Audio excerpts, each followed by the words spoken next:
Hemos ingresado a Temucuycuy. Estamos en Temucuycuy. Estamos frente a la escuela donde se educan todos los días 70 niños mapuches. Un lugar de paz, un lugar de cultura, de respeto por la cultura mapuche.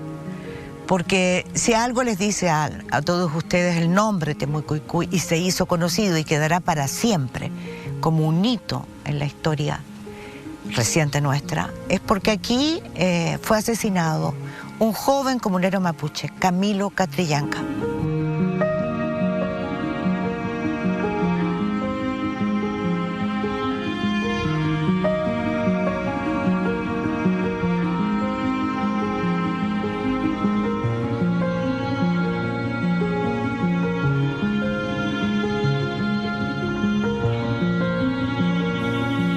Pero esta historia es mucho más que eso. Es una historia de esfuerzo. Es una historia de un paisaje increíble, de una belleza con unos bosques, con lagunas. Pero una historia de un esfuerzo y de una tierra que estremece. Porque hay despojos, recuperación de tierras, vueltos a despojar, haberse despojado de sus tierras. Eso es lo que vamos a conocer con el lonco más respetado de Temucuycuy, Juan Catrillanca, el abuelo de Camilo.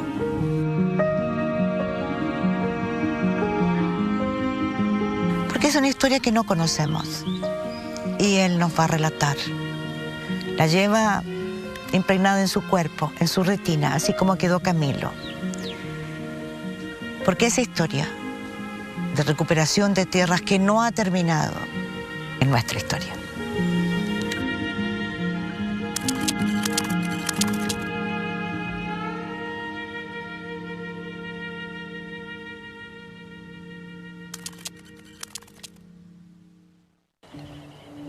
Buenas tardes, Juan Catrillanca. Buenas tardes. Lonco. Juan Catrillanca nació aquí, llegó aquí, ¿cuándo? Bueno, sí estamos en Temucuycuy, pero estamos en una tierra recuperada.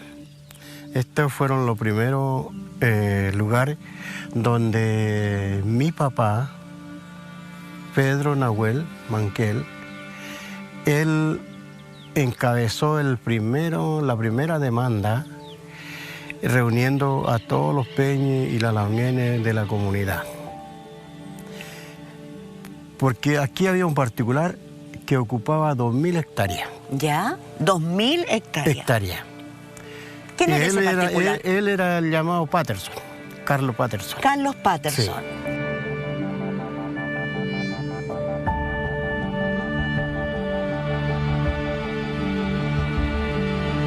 Juan Catrillanca, y cuando fue la reforma agraria, a ustedes les pasó algo, ¿no es cierto? Bueno, cuando estaba la reforma agraria, nosotros ya estábamos en este... En este predio. Claro. En este tremendo territorio. Claro. Esto fue el año 1966, el primer ingreso hacia al predio. ¿Ya? Toda la comunidad de Temucuycuy. Y, ¿por qué no decirlo y agradecerle a la comunidad de vecinas que también apoyaron, acompañaron a estar acá? Ya. Estuvimos aquí 2 meses. Nos desalojaron. ¿Ya? ¿Con fuerza policial? Sí, con fuerza policial. ¿Ya? En ese tiempo tenían puro caballo. Y los carabineros andaban todos con a caballo. A caballo. A caballo. Así los desalojaron.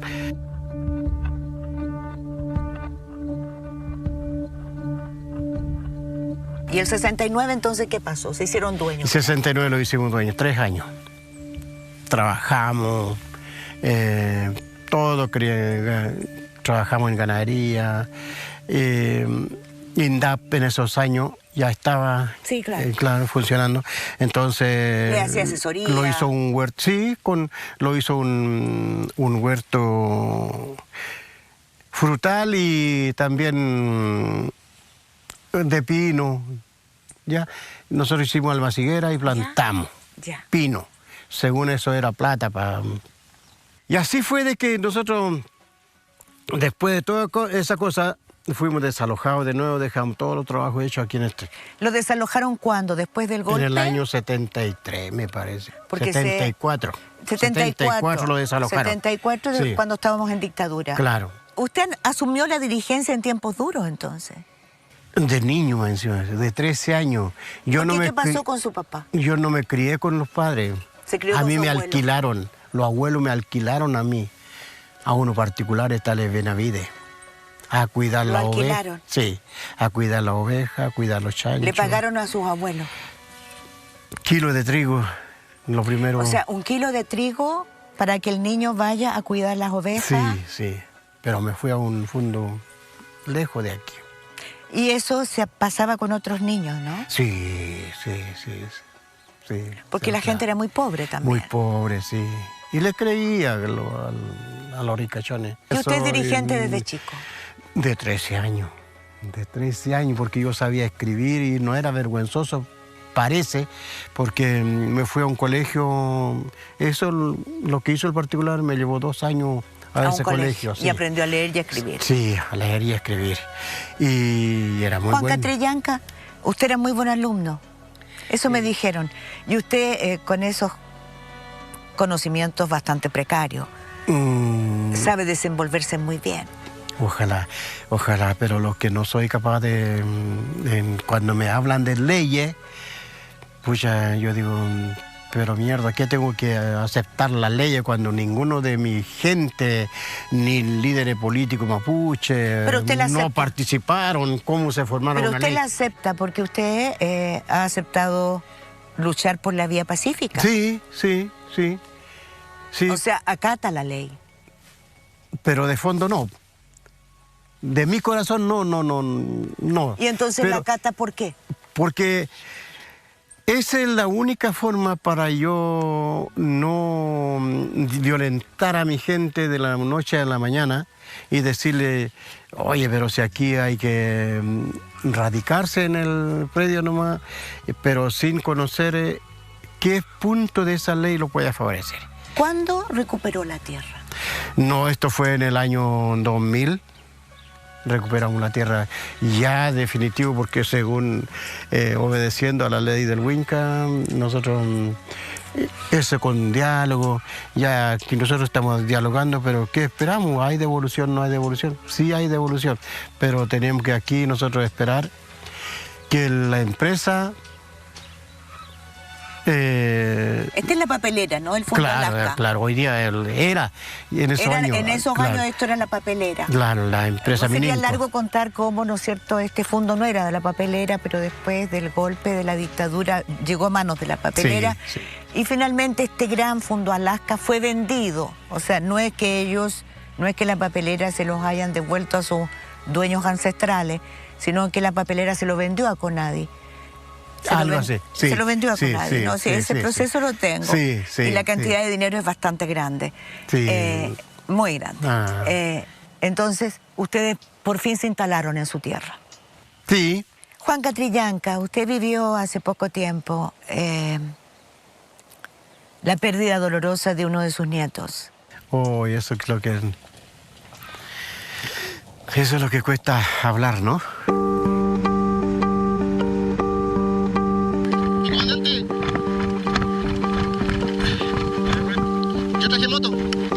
Yo traje motosierra.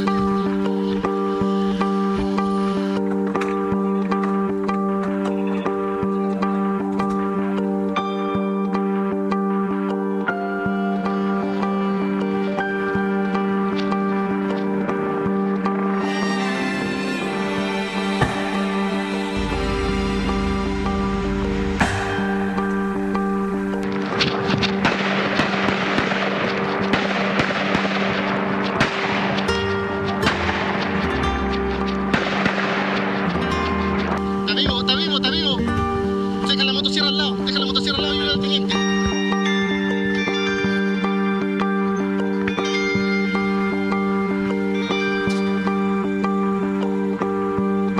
Ya ven, no, Juan.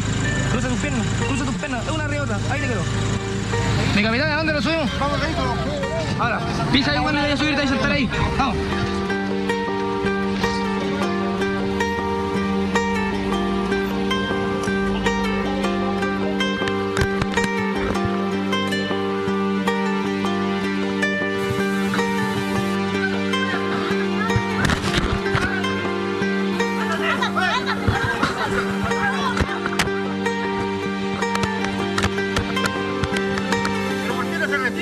ya mataron, encima quiénes fueron.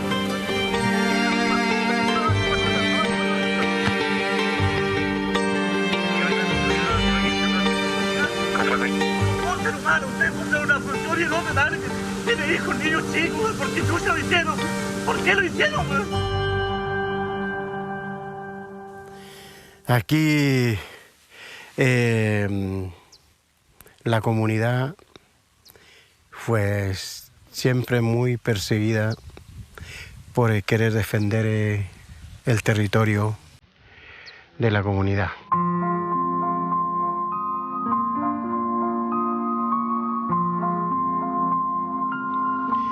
Donde el papá Pedro Nahuel, lo torturaron, le pusieron un lazo en la guata, lo tiraban al río, lo volvieron a tirar, lo sacaban. Lo que comentó él en el año 74. Eso fue en el 74. Y yo me fui a la cárcel. ¿Y su padre? Él, después de haber sido torturado, lo largaron en cualquier lugar. Él contaba. Y apareció como a los 15 días, apareció. Y siguió viviendo, y yo estando en la cárcel, a mi señora y todas esas 12 familias, las mías quedaron solas, todas ellas fueron torturadas. Porque aquí cuando ya en ese año ya se estaba aposentando la empresa Mininco, cerraron. ¿La Forestal Mininco? Claro, la Forestal Mininco. Cerraron pero un cerco. De la compañía manufacturera de papeles y cartones, Claro. propiedad del Grupo Mato. Y mi señora tuvieron que salir arrastrados en el suelo. Algunos lo quemaron ahí en el cuerpo. Algunas las vienes. Porque igual se seguían oponiendo, que cómo lo vamos a ir, ya, y así. ¿A usted le cuesta hablar de ese momento? Mucho. Del 74. Sí, 74 es un hito en la vida de la familia Catrillanca y de las comunidades que estaban aquí. Sí, sí. Es extraño, disculpe. Yo le sí. hablo de su nieto y usted vuelve al 74. Sí. O sea, quiere decir que los dos hitos se unen. Parece que como familia, el que realmente reconoce que su territorio le corresponde a la nación mapuche, al pueblo mapuche, lo van a perseguir y de alguna forma y otra.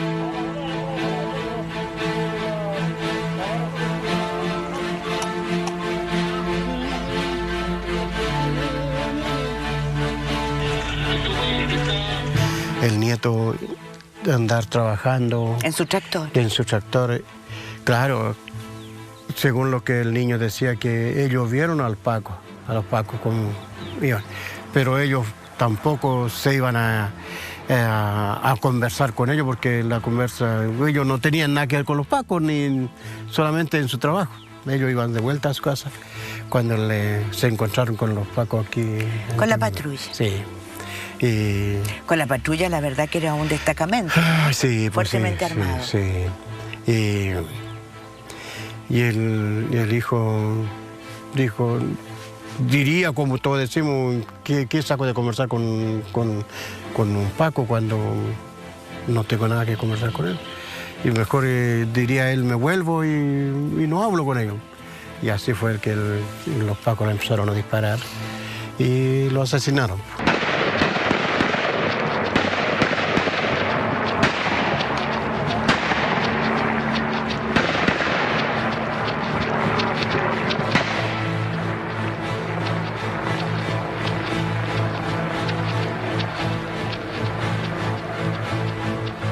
Y con este dolor que estamos contando sobre mi nieto Camilo, eso nunca se va a apagar en el corazón, ni en el mundo, ni en Chile, porque esto aquí se demostró de nuevamente que el Estado chileno no quiere responder a la demanda en la parte del diálogo. Una y otra vez le hemos dicho nosotros que estamos abiertos al diálogo, pero de acuerdo al tratado que hay aquí entre la nación mapuche con el Estado chileno, en el último tratado en el año 1825. Entonces, ¿qué le falta al Estado aquí? Responderle al mapuche y no seguir asesinando a jovencitos que recién creando una casa, una familia.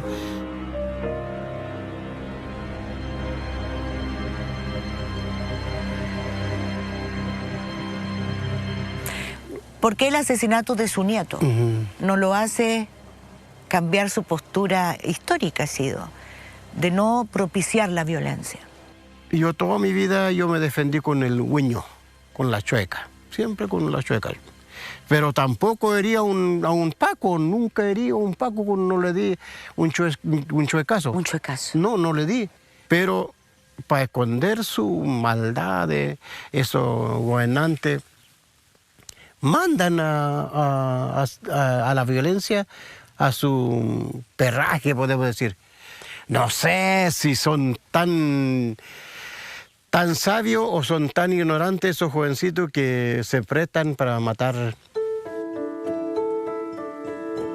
Yo sigo haciéndole el llamado a la nación mapuche de que con la muerte, y diciendo de que con la muerte del Camilo, pucha, toda la nación mapuche se levantó.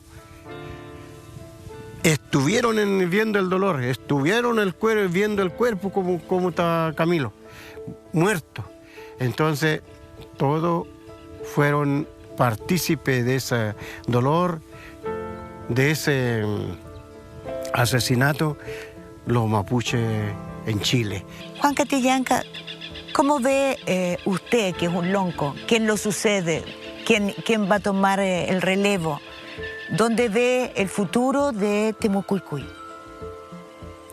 No, Temucuicui va a tener el futuro cuando sea atendido por la demanda que lleva. ¿Y la demanda es? Territorio.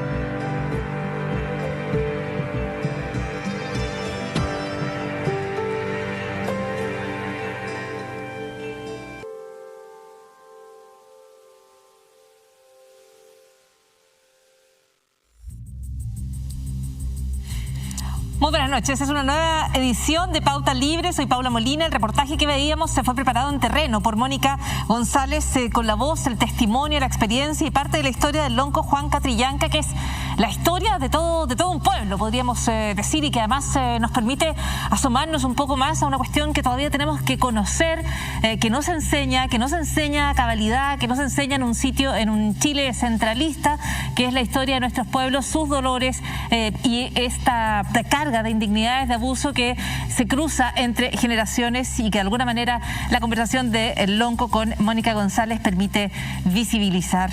Me acompaña Mirna Schindler, está en el estudio. Muy buenas noches, Mirna. ¿Cómo estás?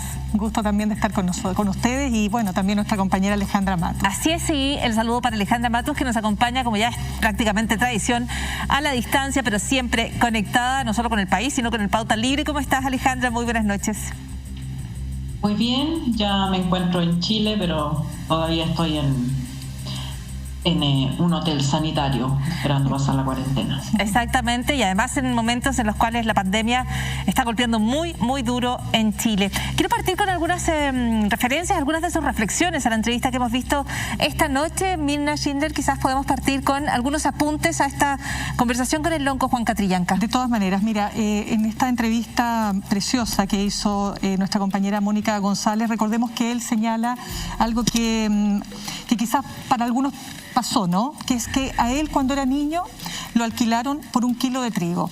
Y quiero vincular esto con la noticia que ha remecido al mundo esta semana, pero particularmente a Canadá, cuando se han encontrado las osamentas de 215 niños indígenas que pertenecieron a los colegios administrados por el Estado, operados por la Iglesia Católica, desde el año 1863 hasta 1998. Más de 150.000 niños indígenas fueron separados de sus padres, de sus familias, absolutamente desarraigados de su cultura, se les impedía hablar su idioma, lo perdieron, pero lo más terrible es que fueron maltratados tan brutalmente en en términos físicos, psicológicos, desnutrición y también de abusos sexuales, que 6.000 niños se calcula que murieron. Estos 215 niños que han sido, insisto, encontrados en estas fosas comunes, han abierto la herida que aparecía cerrada.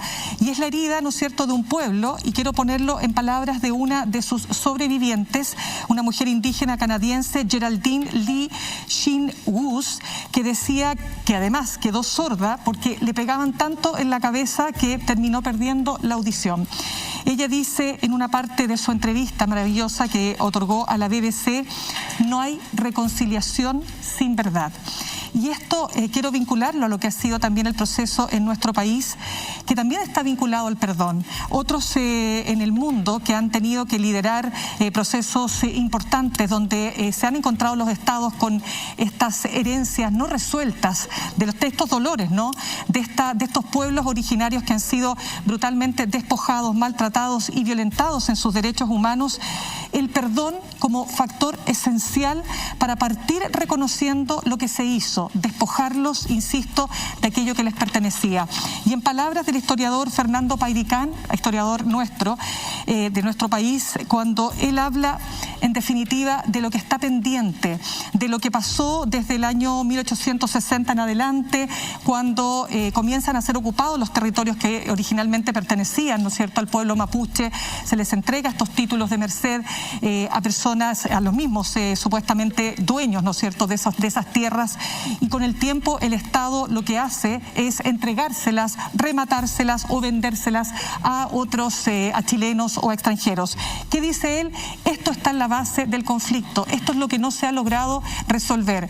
Y él pone, y yo también quiero poner ahí el acento, en la esperanza de que el proceso constituyente pueda finalmente recoger la demanda histórica del pueblo mapuche, y de los pueblos originarios, y recoger en parte esas soluciones que están pendientes. Así es la historia y es la tierra. Yo creo que eso también nos permite entender por qué aquellos acercamientos que solo apuntan hacia la pobreza que existe en la zona, o aquellos que solo apuntan al apoyo en cuestiones puntuales, vivienda, agua potable, no están viendo lo que es palmario en la conversación con Juan Catrillanca, ¿no es cierto?, que es las injusticias, la violencia que tiene larga data, que cruza distintas generaciones, como decíamos al principio, y que además se conecta directa y de manera indivisible con la tierra. Quiero hacer solo una pausa para agradecer, por supuesto, la confianza del Lonco de conversar con Mónica González, y por supuesto cada noche agradecer a quienes están aquí en el Pauta Libre.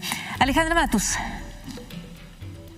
Sí, me parece, me sumo a lo que ustedes comentan, y me parece también súper importante, junto con el reconocimiento del territorio del pueblo nación mapuche, el reconocimiento a su derecho de autonomía y generar, en base a su cultura, su propia gobernanza.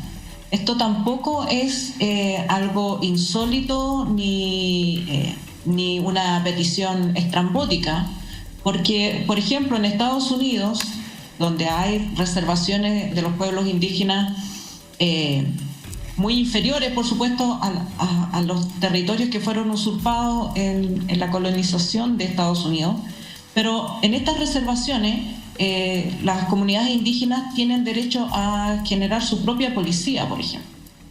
Y acaba de resolver la Corte Suprema a comienzos de este mes que la policía no solamente tiene autoridad para investigar y sancionar delitos de sus propios integrantes, sino que también pueden detener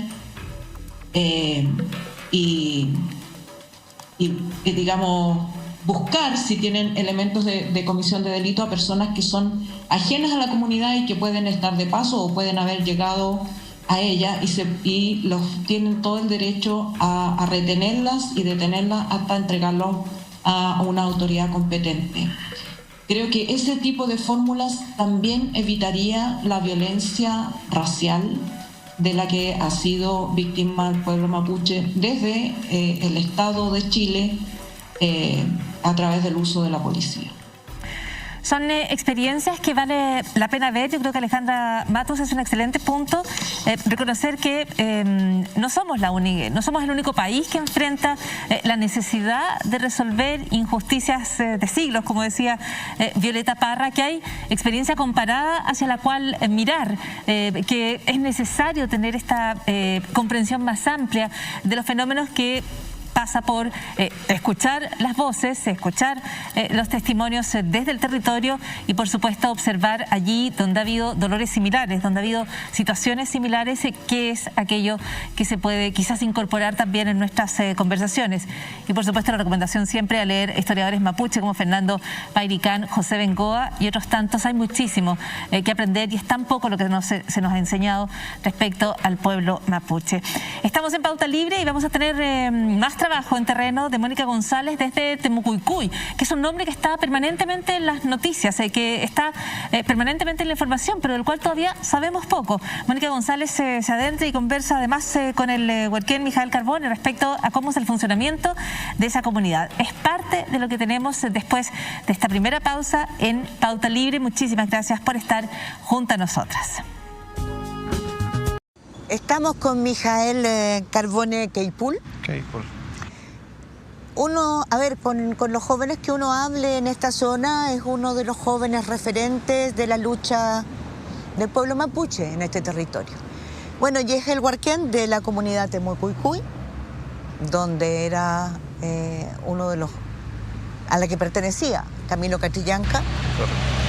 Pero también es el huarquén de una de las 4 organizaciones más importantes del pueblo mapuche en recuperación territorial. Correcto. Que es la Alianza Territorial Mapuche. ¿Qué es ser huarquén? Bueno, huarquén en principio era un mensajero, ¿no? Un mensajero, pero que hoy día dentro de los territorios se ha fomentado un poco más, se ha ido avanzando sobre la temática. Y hoy día también, a pesar de que entregamos el mensaje, también hacemos un poco de política, digámoslo así, ¿no? De que se formen los lazos para una conversación, para avanzar en varias áreas.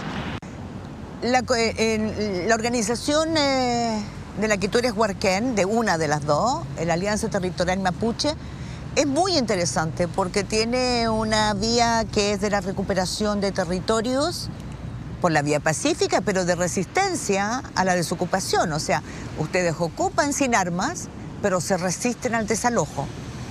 Correcto, bueno, ese es un tema que se ha venido trabajando durante muchísimos años desde que la Alianza Territorial Mapuche decide, ¿cierto?, hacerse pública. Una de las cosas de los procesos reivindicativos, llamémoslo así, nosotros claramente se deja entrever, ¿cierto?, de que nosotros hacemos ocupaciones de los predios y hacemos una ocupación que se llama una ocupación productiva. Entonces la organización al principio de todo esto era una recuperación pacífica que generó un trabajo bien fuerte al interior de las comunidades y tuvo una muy buena recepción. Y eso nos ha permitido hoy día, obviamente, crecer en territorio. Ustedes han crecido mucho, se hace una alianza territorial por eso, porque están mapuches, pehuenches. Exactamente, estamos en distintos territorios, tanto en la cordillera, en la zona centro, en el sur, en el norte y también, bueno, estamos en el Melihuitranmapu, decimos nosotros. ¿Y tú me podrías decir el territorio que se extiende o es secreto? No, preferimos mantener, obviamente estamos en Gualmapu, estamos trabajando hoy día fuertemente con las comunidades que tienen la necesidad de acceder rápidamente al territorio y obviamente también trabajando ese proceso autonómico que todos anhelamos, obviamente. Estamos frente a la cárcel de Temuco, un lugar bastante simbólico, ¿no? Porque allí han sido encerrados decenas de jóvenes mapuche el último tiempo. Jóvenes que se sienten interpretados por ti. ¿Por qué? Correcto, bueno, yo creo que acá las prisiones, tanto como Temuco y las que existen en todas las regiones donde hay prisioneros políticos mapuche hoy día por el proceso de la reivindicación y la reclamación al derecho al territorio, obviamente va a ser siempre un referente y obviamente adentro hay prisioneros que nos ven a nosotros como los líderes políticos que hoy día el pueblo ha decidido, las comunidades han decidido tener como figura. Tú has sido una figura del proceso de extensión, de expansión de la Alianza Territorial hasta convertirse en una de las 4 más importantes. Y eres un referente juvenil. ¿Cómo ha sido ese proceso? de encantamiento y de captura entre comillas, de los jóvenes, porque los jóvenes siguen esto. Correcto. Yo, más que un trabajo propiamente tal nuestro como jóvenes, yo creo que esto viene desde hace muchos años atrás. Nosotros creo que coincidimos en el camino donde mis abuelos caminaban, ¿no? Tomaste el relevo. Exactamente. Yo todo lo que sé, lo que he aprendido en la vida, y hoy día, si he podido mejorar algunas cosas, lo hemos hecho, pero hoy día lo que nos hace distinto, lo que nos mantiene hoy día con los procesos reivindicativos de una manera más armónica, digámoslo así, con el territorio, porque igual hoy día la Alianza Territorial Mapuche ha tomado otros caminos tal vez un poco más de rebeldía por toda la situación que pasa, pero hoy día estamos en un proceso. Se ha ido agudizando el proceso. Se ha ido agudizando, pero por una situación que es netamente, se puede decir, directa, ¿no? Por el hecho de cómo el Estado ha enfrentado estas situaciones de las demandas territoriales. Entonces explícanos a nosotros, explícale a quienes nos están viendo, cuál ha sido la radicalización de ustedes y del proceso hasta generar esta situación de violencia en la que estamos. Claro. ¿Producto de qué?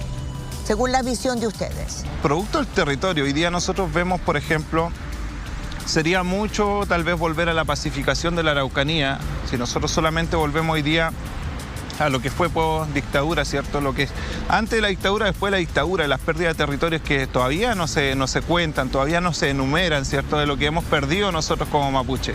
Entonces, cuando en la reforma agraria las comunidades nuevamente acceden a territorio, en la dictadura la pierden. Eso es un tema que está vigente, que nos lleva muchísimos años, ¿cierto? Y que hoy día está siendo respaldada por los estados de turno, o sea, los gobiernos de turno, perdón, tanto de la concertación o de la derecha. Entonces hoy día, cuando nosotros hacemos ingreso a los predios agrícolas normalmente o forestales a producir, porque eso es lo que hacemos nosotros no estamos... Pero son predios que no les pertenecen. Entre comillas, claramente no nos pertenecen. O sea, ustedes lo que hacen es recuperación territorial. Recuperamos el territorio como un derecho legítimo. ¿Y entonces cuál es la respuesta? La respuesta que tenemos nosotros hoy día, producto de esa recuperación, a pesar de que hay una entidad, ¿cierto?, que está hoy día gubernamentalizada, ¿cierto?, como institucionalidad pública, que es la CONADI, cuando se llega a estos procesos reivindicativos, nosotros tenemos la acción de fuerza pública, que es Carabinero, y Carabinero específicamente no llega a dialogar, ¿me entiende? Entonces ahí es donde se protagoniza un tema violento. Correcto. Te voy a poner un ejemplo. Ustedes acaban de hacer una recuperación territorial con comunidades pehuenches, porque tu alianza territorial son mapuches, pehuenches. Correcto. Distintos comunidades de pueblos originarios en el territorio. De un fundo, La Fusta, que es de la hermana de Andrónico Luksic. Correcto. La Fusta tiene, ¿cuántas hectáreas tiene? 30.000. 15.000 a 30.000 hectáreas. Que abarca hasta la Argentina, ¿no? Hasta la frontera con la Argentina. Correcto. Tenemos nosotros en este momento una extensión de 15.000 hectáreas que se encuentran a un costado, ¿cierto?, de la cordillera. Sí, que es específicamente conocido como La Fusta. Territorio que está en manos de la hermana de Luksic, ¿cierto?, pero que algún día perteneció al pueblo pehuenche, a las comunidades pehuenches. Entonces hoy día nosotros estamos en un justo derecho al ejercicio de la reclamación, una reclamación por el control del territorio. Correctamente. Hoy día cuando se lo tomaron la primera vez pasó algo, les quemaron todos sus rucos, ¿no? Claro, correcto. Nosotros hicimos una ocupación pacífica de un sector del territorio. Imagínense ocupar 3 hectáreas de las 15.000 hectáreas. No es algo grotesco, digámoslo así, solamente hoy día nosotros queremos exponer de que el proceso reivindicativo se tiene que realizar. Es ahí donde se construyeron las primeras viviendas de personas que viven en 45 metros cuadrados, siendo mapuches. ¿Me entiendes? Siendo mapuches. O sea, donde la persona tiene una vaca. Y a veces cuando hablamos de economía, muchas veces lo que entendemos un poco no es comprensible de que alguien tenga una vaca en tan poco espacio territorial, porque es mucho más gasto mantener a la vaca que la utilidad que nos da a nosotros. Entonces, los estados de pobreza se mantienen arraigados en un lugar por producto de la poca extensión territorial, y es porque nos acostumbramos, ¿cierto?, a estar reducidos en espacios territoriales. Pero hoy día la gente vio de que La Fusta es una esperanza de vida, de seguir viviendo y existiendo como mapuche, como pehuenche en este caso. Y es por eso que el control territorial se ha hecho de manera efectiva. Hoy día hay más presencia, hoy día tenemos, las comunidades tienen animales al interior, una vaca que pesaba en invierno. Pero los pueden desalojar en cualquier minuto. Los pueden desalojar en cualquier minuto, pero ahí está también la solidaridad, ¿cierto?, de la Alianza Territorial Mapuche y de todas las comunidades que estamos en proceso reivindicativo. O sea, ustedes no van a aceptar que los desalojen de la fusta. De ninguna manera, de ninguna manera. Esos territorios tienen que volver a las comunidades que hoy día están haciendo el ejercicio de reclamar ese territorio como propiedad propia. O sea, nosotros tenemos que entender de que hoy día no podemos nosotros seguir manteniendo una política de Estado genocida que ha estado instalada en nuestro territorio durante muchísimos años. Hoy día nosotros tenemos que recorrer un poco la historia y reconocer al fondo de que siempre hemos existido nosotros los mapuches y cómo se da, porque todos nos preguntan a nosotros, pero ¿por qué van si las tierras no son de ustedes? ¿De quién eran antes que llegaran ellos? Mijael, pero tú sabes perfectamente bien que eso te puede costar la vida porque tu mejor amigo era Camilo Catrillanca. Claro, es un tema, digámoslo así. Te lo estoy preguntando directamente. Claro. ¿Estás no, sí, por dispuesto a supuesto, eso? por supuesto que sí, por supuesto. Es nuestro futuro, digámoslo así, ¿no? O sea, si pero tú estás lleno de vida, tienes la vida por delante. Claro, pero todos vinimos acá a vivir y a morir. Y creo que no queremos pasar por alto quienes somos. Yo no quiero ser como el extractivista, como el que viene acá, nos saquea y él vive más, vive de mejor manera tal vez y tiene los recursos económicos tal vez, sí, pero él también va a morir, ¿me entiendes? Entonces, ¿tú no te sientes menos que él? ¿Por qué? No, ¿cómo podría sentirme yo menos que alguien que tiene dinero? No, por supuesto que no, porque él tiene eso, yo tengo otras cosas. Y la situación acá pasa cómo uno enfrenta el día a vivir todos los días, porque si nosotros no luchamos, si nosotros no ponemos a disposición hoy día tal vez nuestras vidas, mañana vamos a morir igual. Porque todos los que vienen destruyendo seguirán con el proceso si nosotros no los paramos.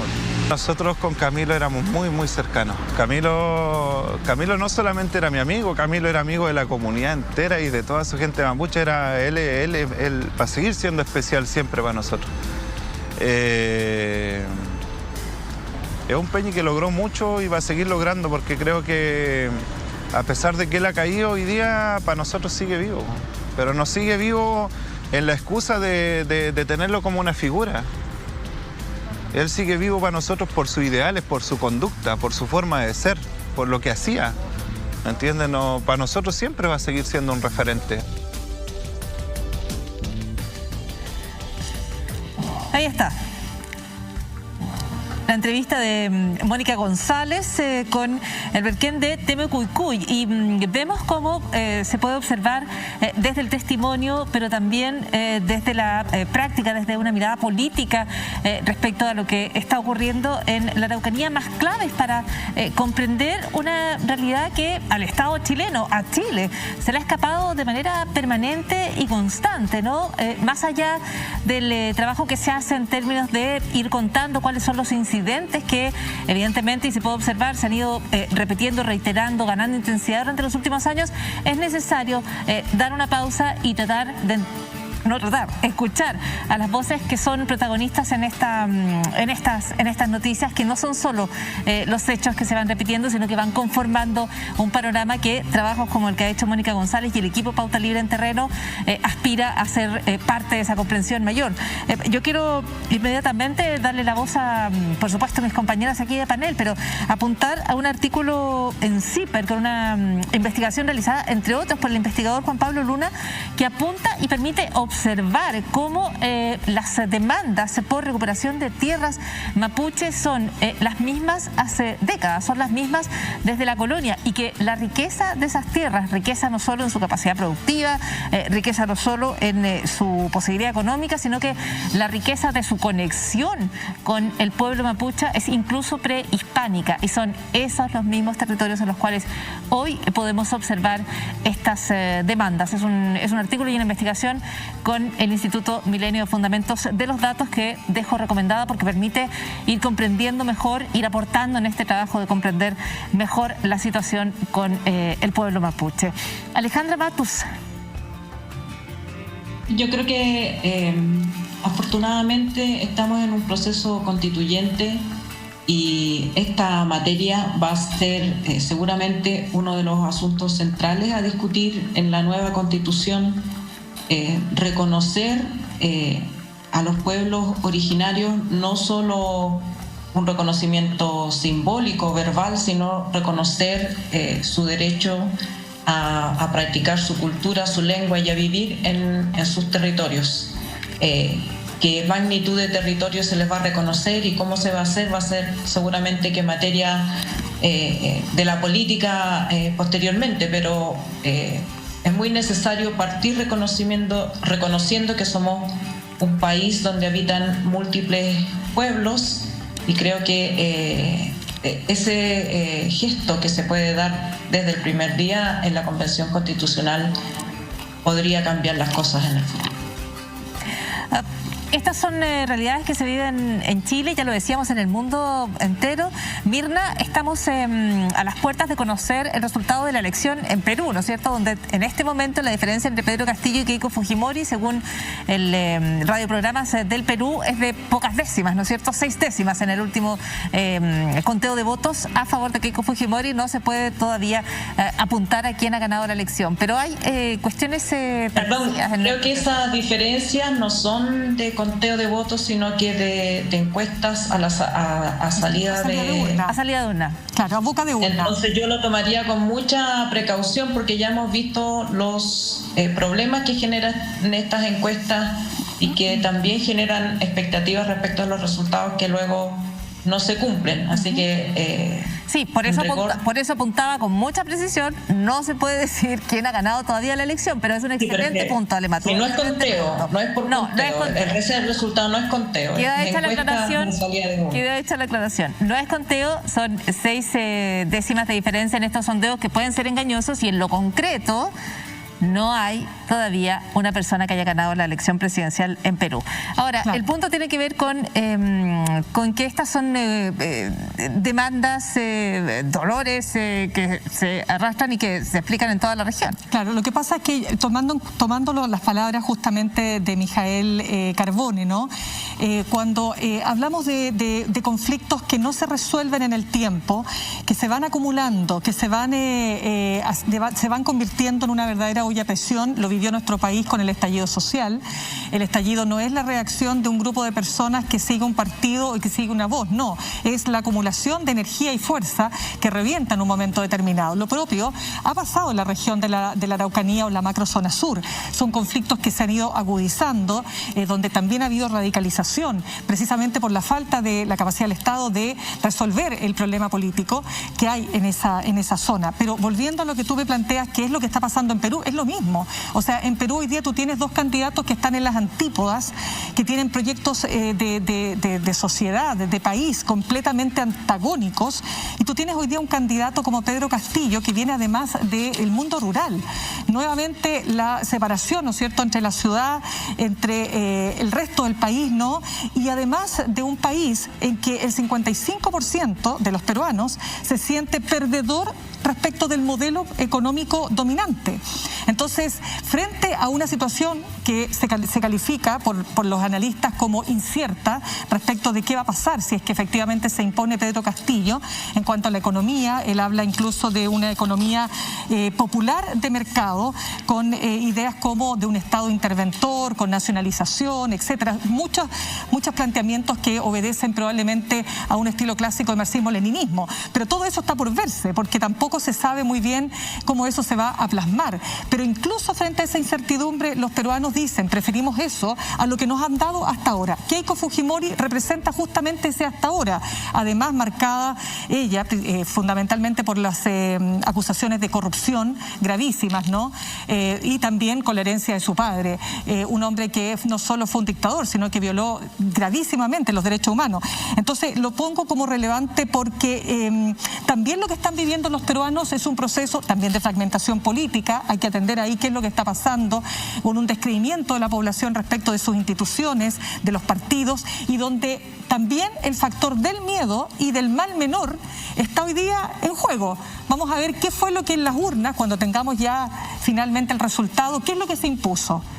¿Qué país va a surgir además a partir de este resultado? Sí, mi punto quizás tiene que ver con esta distinción y esta idea de que un país se puede concentrar solo en aquello que se entiende como su centro y que todas las demás realidades son de segundo orden o de segundo nivel, y parte de eso está en la política peruana, donde hay un nivel de prosperidad que llega pero a una zona de Lima, una zona capitalina e incluso muy acotada en Lima, y tú tienes una práctica ausencia o un nivel muy tenue de Estado en el resto, en el interior del país. Y la conversación sobre el mal menor, la verdad es que es tan ambigua cuando tienes a una candidata que estaría presa por corrupción y que está en las opciones de ser presidenta de Perú. Pero todo eso está todavía en definición. Seguimos en Pauta Libre, tenemos más reportajes, tenemos más investigación. Viene una nota exclusiva a cargo de la periodista Alejandra Matus, que nos acompaña, por supuesto, en teletrabajo en este momento por motivos sanitarios, pero que tiene un nuevo reportaje con denuncias de estafas donde se involucra la institución de Carabineros. Vamos a volver con eso después de la pausa y vamos a hacer una mención al Festival Pulsar, porque es necesario tomarse un minuto para recordar que este miércoles a las 10 de la noche la red se viste de gala. Se van a celebrar los premios Pulsar 2021. Pongan atención a las siguientes imágenes.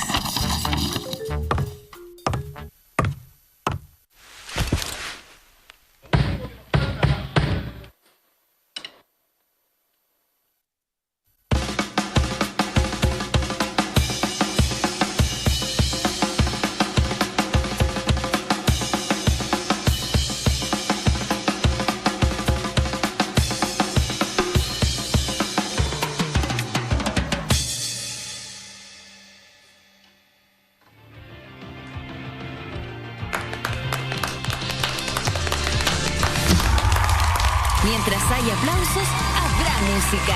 Este miércoles 9 de junio a las 22 horas, celebremos juntos la fiesta más grande de la música chilena. Premios Pulsar 2021. Conduce Eduardo Fuentes. La red. Cambiemos juntos. Así es, gracias a la música, y esto yo creo que, yo lo digo de manera personal, y creo que todas quienes me acompañan, gracias a la música hemos podido sobrellevar un poco más acompañados a esta pandemia. Así que el próximo miércoles 9 de junio a las 10 de la noche celebramos lo mejor de nuestros artistas nacionales, nuestras artistas, porque mientras hay aplausos habrá música, y los premios Pulsar 2021 están en la red. A la pausa y continuamos.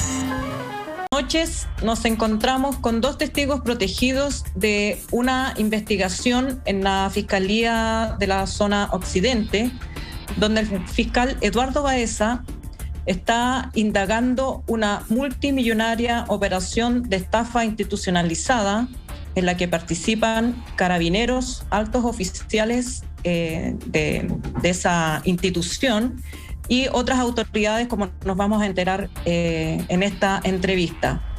Se estima que la operación funcionaba de dos maneras. Una manera era favorecer a una empresa de aparcaderos cuando se retiraban autos de las calles, digamos, una aceitada maquinaria para llevar los autos a ese aparcadero y también sacarlos a remate. Según información que ha obtenido de fuentes reservadas, la operación involucraría a 8.000 vehículos por el momento y unas ganancias de 30.000 millones de pesos. Nos encontramos en este momento con el testigo protegido número 1. Buenas noches.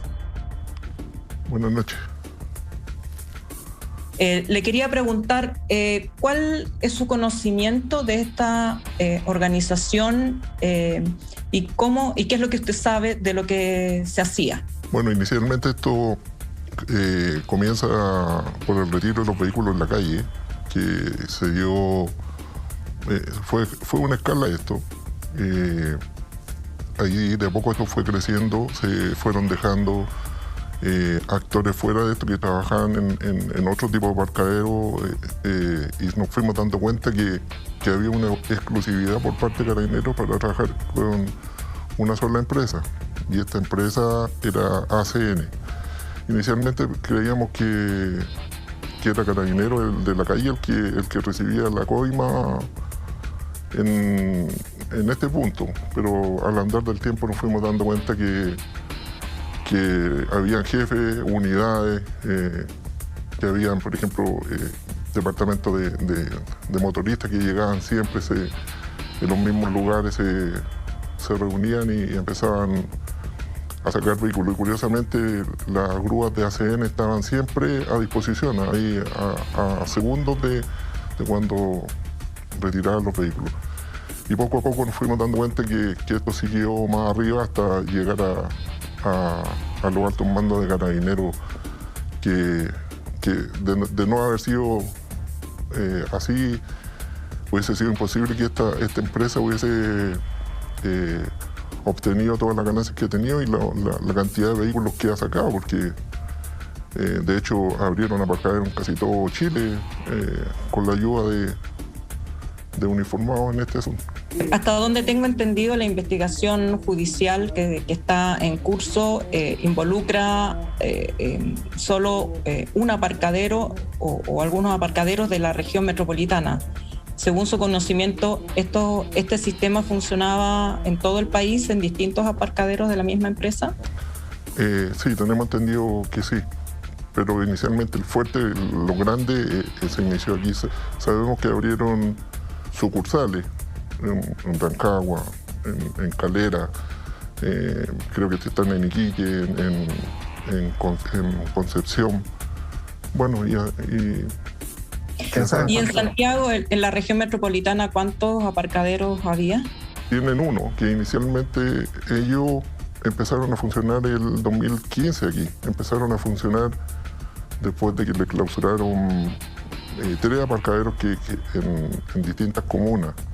Iniciaron sin ningún tipo de permiso, tienen un montón de multas, de denuncias en juzgados de policía local de San Bernardo, tienen muchas las irregularidades hasta que se consiguieron ellos una licitación con el alcalde de Los Espejos. Y con esa licitación fueron postulando a más comunas, pero curiosamente hoy nos damos cuenta que Carabineros le abría las puertas para que postularan. ¿Este alcalde, recuerdas su nombre, el alcalde de Los Espejos? El alcalde Bruna.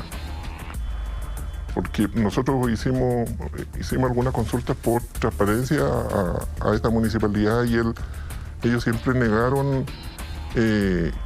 Por ejemplo, le preguntábamos ¿cuánto ustedes pueden rematar vehículos de otras comunas? Y ellos respondían no.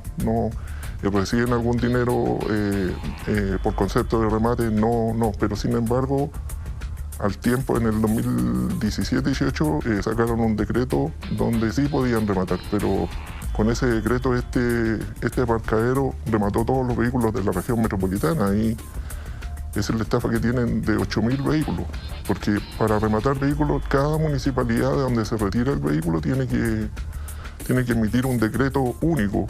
Y por cada evento, por ejemplo, si una comuna hace 10 remates, tiene que sacar 10 decretos distintos. Y acá los remató solo con el decreto de Los Espejos. Y por transparencia le preguntamos si ellos tenían convenio con las demás municipalidades y nos dicen que no. Para que quienes nos están escuchando comprendan cómo funcionaba esta operación. Supongamos que yo dejé un auto mal estacionado en el sector de Bellavista, que entiendo que era uno de los sectores preferidos. ¿Cómo empezaba a funcionar la operación ilícita? ¿Qué es lo ilícito de esta operación? Que normalmente un auto que está mal estacionado, viene, la policía le saca un parte y en algún momento aparece una grúa y se lo lleva. ¿Cuál es la operativa y cuál es la parte que es ilegal?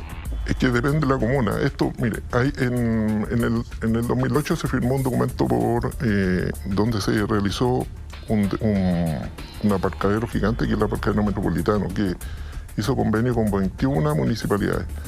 En este caso, lo que está en Recoleta pertenece a la comuna de Providencia. Sacaban los vehículos de Providencia y Providencia tiene aparcadero.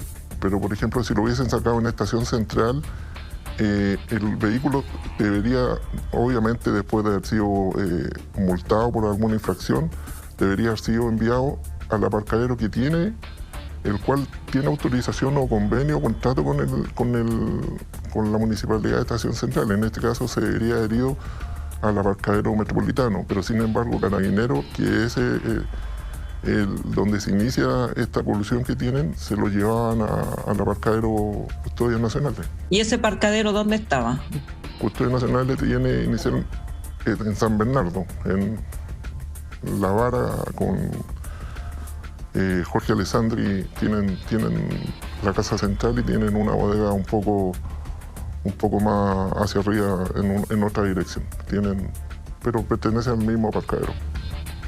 Ya, entonces Carabineros que forman parte de esta organización, en vez de enviar el vehículo a la comuna que correspondía, se la enviaban a esta comuna y ahí el primer cobro en exceso era el costo de la grúa.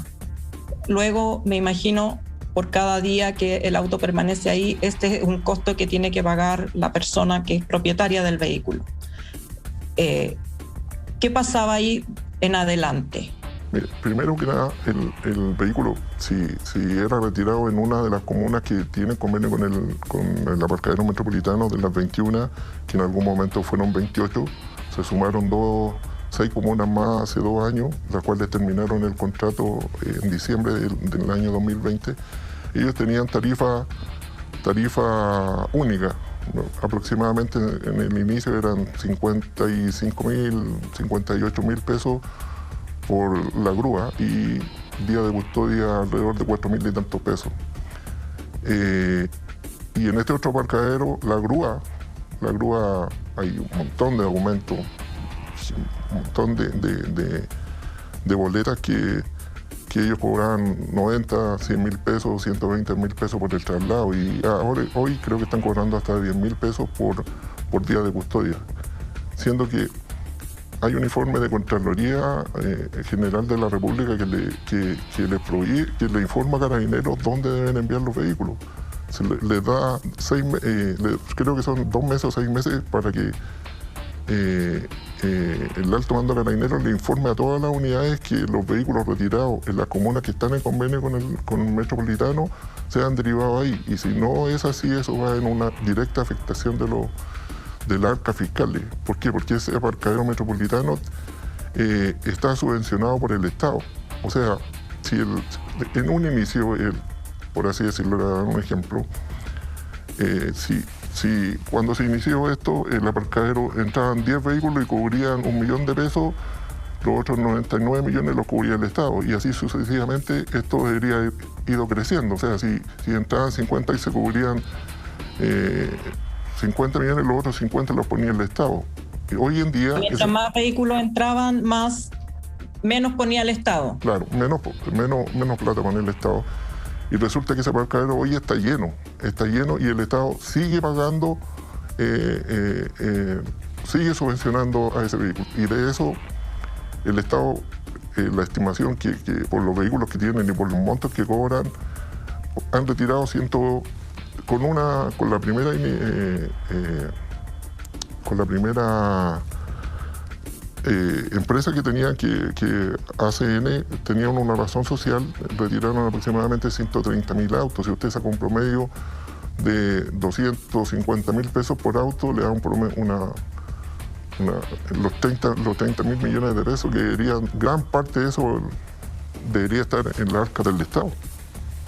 Aparte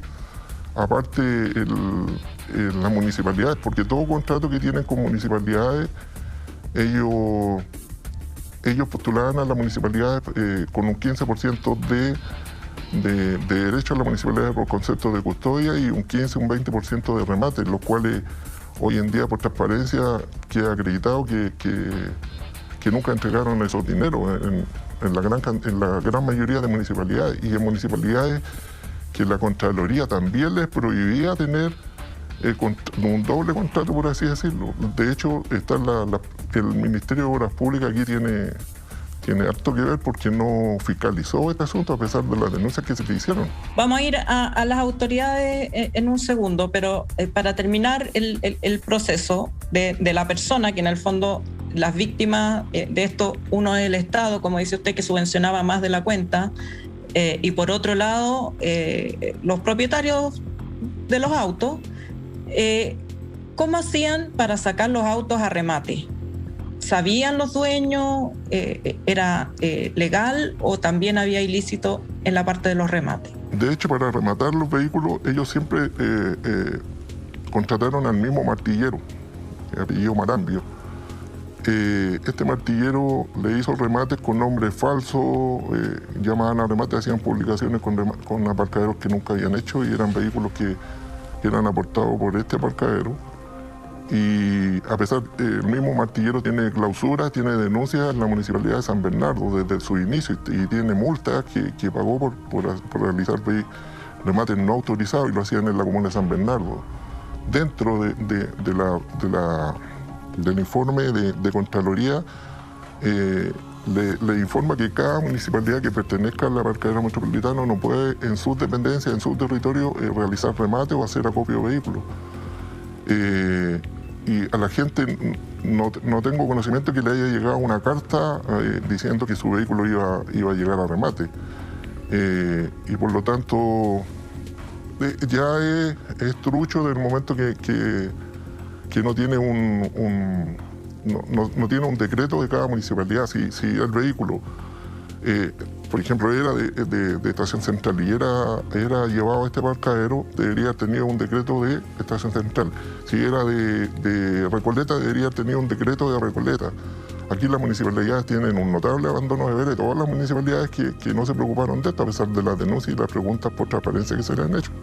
Usted, en su conocimiento, y ahora le pregunto por las autoridades, ¿cuáles son las máximas autoridades comprometidas en esta estafa institucionalizada? Porque, tal como usted señala, para que esto no fuera detectado, necesita muchas personas dando su voluntad. ¿Cuáles son las personas, en qué puestos de poder estaban para facilitar estas actividades? Mire, inicialmente nosotros, como le digo, carabineros, creíamos que eran la gente de los carabineros que retiran los vehículos que pasan el parte, pero de a poco nos fuimos dando cuenta por gruero, por un montón de reclamos, porque esto, mire, hay reclamos en todas partes, lo que pasa es que nunca salió público esto, y después fue escalando a los comisarios, a los encargados de las unidades. Después nos enteramos hasta que los generales, había un famoso general que andaba en moto, que andaba en todas partes ahí, pero hasta ahí nosotros tenemos conocimiento. Más allá ellos lograron hacer una red ahí emitiendo documentos de varias prefecturas, por lo tanto son altos mandos de carabineros los que estaban ahí. Lo otro, en las municipalidades, sin duda, el de los espejos tiene que ver mucho en este asunto y todos los que hicieron vista gorda, no sé si los alcaldes, pero sí las personas que son delegadas, que estamos un poco más abajo, sí autorizaron esto sabiendo que era así. Y mira, incluso ahora que esta investigación ya estaba en curso, ellos en estos últimos 2 meses se han adjudicado 3 licitaciones.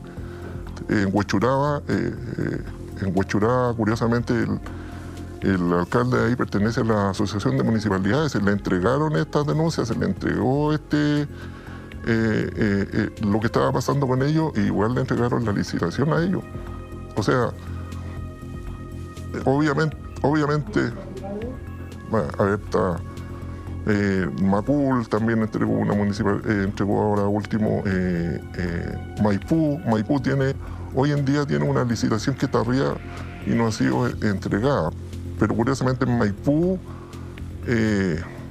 había una licitación, ellos participaron en una licitación del aparcadero, que era para la administración de su aparcadero de la comuna de Maipú, pero los vehículos nunca llegaron a Maipú. Y Maipú era una de las zonas fuertes, igual que Pudahuel, donde retiraban vehículos.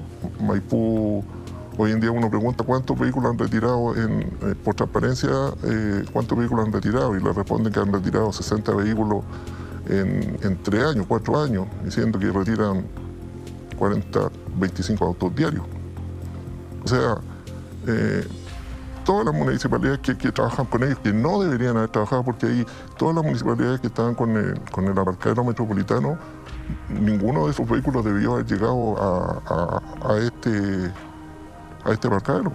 Así se inicia todo y, como le digo, las víctimas de los cuales le remataron su vehículo, yo creo que hoy en día deberían demandar a las municipalidades porque le remataron su vehículo sin un decreto municipal, sino le están rematando un bien. Y en este caso, digamos, un propietario de un vehículo que se lo retiran en una comuna, ¿llega algún día a enterarse dónde quedó el vehículo? ¿Si lo remataron con otro nombre? Mire, curiosamente hace poquito nos llegó un personaje que le remataron su vehículo, una Hyundai Tucson, que está en los antecedentes por ahí, y le remataron ese vehículo y deberían habérselo rematado para desarme porque tenían alguna embargo y el vehículo. Y a los 6 meses después le llegan un montón de notificaciones por pasar por TAC. O sea, el vehículo nunca, el martillero lo dio para desarme, porque si lo hubiese dado para desarme le tiene que poner un timbre gigante al vehículo y entregar la documentación en el registro civil dando de baja el documento, pero a él le llegó una notificación por parte y otra notificación que el vehículo estaba en el aparcadero metropolitano diciendo que a él se lo remataron en este otro aparcadero. O sea, estaba en la calle y se lo volvieron a requisar y ahora sí lo mandaron donde correspondía, pero él sabía que su vehículo estaba en el aparcadero todavía y eso pasa con la gran mayoría de los vehículos que remataron. Y eso significa que quien compra ese vehículo también le tienen que haber limpiado los papeles para que pueda seguir circulando con ese vehículo que debió haber sido desarmado, ¿no? Claro, en este caso no se lo limpiaron, pero sí mire, yo creo que la gente que le remataron sus vehículos debería sacar un certificado de anotaciones y si ellos no han autorizado y no ha sido legal es porque algo hicieron en el registro civil. De hecho, ellos al nivel que estaban trabajando tienen contacto en todas partes. Si no, no se entiende el blanqueo de los vehículos. ¿De qué año hasta qué año estamos hablando de estas operaciones? Ellos empezaron en donde están ahora, empezaron en el 2015 a funcionar. Curiosamente empezaron a hacer remate ahí sin ninguna patente, por eso tienen 10 clausuras, tienen un montón de denuncias en el tribunal de San Bernardo. Ahí la alcaldesa en su tiempo hizo vista gorda de lo que pasaba, porque se le preguntó a ella y se le preguntó a los jueces de ahí. Aparte de un par de multas, nunca lo clausuraron. O sea, le cerraron un par de terrenos que tenían como bodega, pero los dejaron trabajar. Y ahí lograron poco a poco establecerse hasta ahora. Y estas denuncias, aparte de los municipios que usted dice estaban en conocimiento, ¿llegaron a conocimiento de algunas autoridades de gobierno, de este gobierno o del gobierno anterior? Sí, hay varias denuncias. O sea, hay denuncias que están hechas primero que nada a los alcaldes, a asociaciones de municipalidades también, y tengo conocimiento que algunas autoridades que han aportado, han colaborado en esta investigación, porque esta investigación la lleva el Departamento de Inteligencia de Carabineros, la inició, porque ya era demasiada la corrupción que logró instaurar este famoso carabinero en este aparcadero. O sea, en este minuto es la Dirección de Inteligencia de Carabineros la que está investigando a sus propios oficiales o exoficiales, que algunos han sido dados de baja. Más de lo que usted cree, hay muchísimos uniformados. ¿Cuántos uniformados estaban comprometidos? No se lo podría decir ahí, pero esa respuesta la tienen ellos. Pero sí tenemos entendido que en todas las unidades donde sacaban vehículos hay funcionarios involucrados. Unas más que otras que le ponían más empeño. En este momento, ¿cuál es la situación de los propietarios de este aparcadero y la situación de los vehículos? O sea, una persona hoy día que le retiran un vehículo puede tener la confianza de que no le va a pasar esto, o esto sigue operando a pesar del proceso judicial. Por lo que tenemos entendido, disminuyó, de haber disminuido un 80%, pero hasta ayer nos dimos cuenta en una entrevista que vimos por televisión que siguen funcionando. O sea, y no fueron a hacer la entrevista y no salió nadie a dar la cara en este asunto. Pero yo le recomiendo a la gente que es de estas comunas que pertenecen, deberían dar su vehículo en el metropolitano, que denuncien, que demanden, porque no es una estafa lo que están haciendo ahí. Muchas gracias. Okay. Ahora vamos a hablar con el testigo protegido número 2. Hola, ¿qué tal? Buenas noches. Cuénteme, entiendo que usted trabajaba en uno de estos aparcaderos. ¿Me puede contar cómo era el proceso, qué es lo que se hacía y cuál es la parte ilegal de este proceso? A mí me decían, hay que acercar grúas a X, ¿qué te puedo decir? X dirección, que van a trabajar.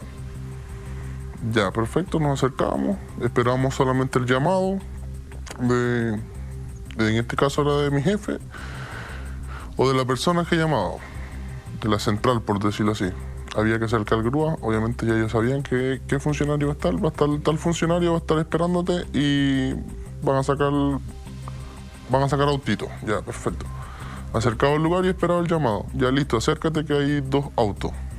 Me acercaba al lugar, cargaba los autos, íbamos al aparcadero y obviamente había que retornar lo más rápido posible para sacar más, ¿me entiendes? En un fin de semana, por ejemplo, ¿cuántos vehículos te correspondía sacar? Un turno, por decirlo así, un turno de un carabinero, obviamente ellos sacaban hasta 10, 15 autos, o sea, dependiendo también del movimiento de grúas, porque habían veces que había que bajar los autos y dárselo a otro chofer para que se vayan andando hasta el aparcadero y uno devolverse a la vuelta y volver a cargar. ¿A los grueros les pagaban una comisión por auto o les pagaban un sueldo? Una comisión por auto, y obviamente uno apuraba al carabinero también para ganar más, para generar más plata, más dinero. ¿Ustedes le daban dinero a esos carabineros? Nosotros como en sí no. Nosotros en sí no. Obviamente habían momentos que nos enviaban a nosotros, ya te vas a ver con este funcionario y entregar este sobre. Obviamente sí, pero de yo decir, mire, vaya a entregarle esta plata a ellos, no, conscientemente no, porque es mi trabajo, ¿me entiendes? No, si vas a ver a esta persona, entrégale esto. De esa manera. ¿Quién te daba las órdenes de entregar los sobres? El dueño. ¿Cuáles eran los puntos buenos? Pudahuel, el aeropuerto, Providencia, Bellavista, varios puntos, Costanera. ¿Y estos carabineros con los que tú te relacionabas, eran siempre los mismos o iban cambiando? Sí, siempre los mismos, siempre los mismos. Obviamente cuando había uno nuevo era como que más normal, pero, o sea, no, ya hay un auto en tal parte, no está el mismo, normal. Hacíamos las cosas, el trabajo que correspondía. Pero obviamente siempre eran los mismos. ¿Y te daban instrucciones de llevar los autos una vez que estaban ahí en el aparcadero a otro lado? Me decían, lleva este auto a tal lugar. Autos que ya estaba en el aparcadero, que conscientemente yo sabía que el auto estaba en el aparcadero, me decían que lo llevaran a un lugar. ¿Y el traslado era a otra bodega o era a la casa de los propietarios? Domicilio, comisaría, igual. ¿Tienes conocimiento de cuánto le cobraban a los propietarios de los autos por esos traslados? Por lo menos eran 1.890 el kilometraje. A eso se le sumaba una base que eran de 45.000 pesos. Y aparte de todo eso, se le sumaba el 19%. ¿Y ese 19% iba al propietario? ¿El cobro? Sí, claro. Ese 19% era para el dueño del aparcadero. Claro. ¿Cuántos años trabajaste en esto? Como 4 o 3 años, más o menos. ¿Viste en algún momento en el aparcadero a personas, altos oficiales de carabineros, gente que tú de verlos supieras que no eran simples funcionarios? Sí, me tocó. Incluso ahí llegaban carabineros, varios carabineros, conocidos igual. ¿Qué hacían ahí cuando iban para allá? ¿A qué iban? Uno sabía a lo que iban. a buscar la cuota. ¿Iban una vez al mes, más o menos? Así como... Semanal. Hasta a diario también igual. En Pauta Libre, por supuesto, estamos revisando los reportajes que hemos desplegado en terreno más temprano junto a Mónica González, y el más reciente, una denuncia gravísima que toca a Carabineros y de la cual Alejandra Matus ha conseguido testimonios exclusivos, testigos protegidos que hablan con reserva de su identidad, porque está en un proceso todavía en investigación.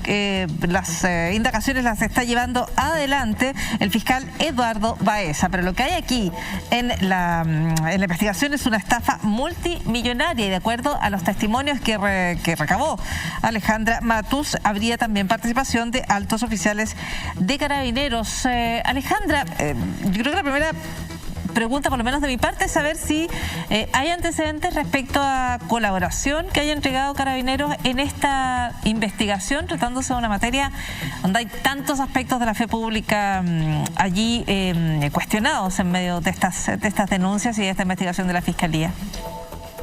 Bueno, esta investigación ha sido realizada por el Departamento de Inteligencia del propio Carabineros. O sea, los antecedentes surgen de, digamos, una investigación interna de la policía que pudo constatar la participación delictiva de generales y otros oficiales que ahora están en retiro, y de Carabineros del Tránsito.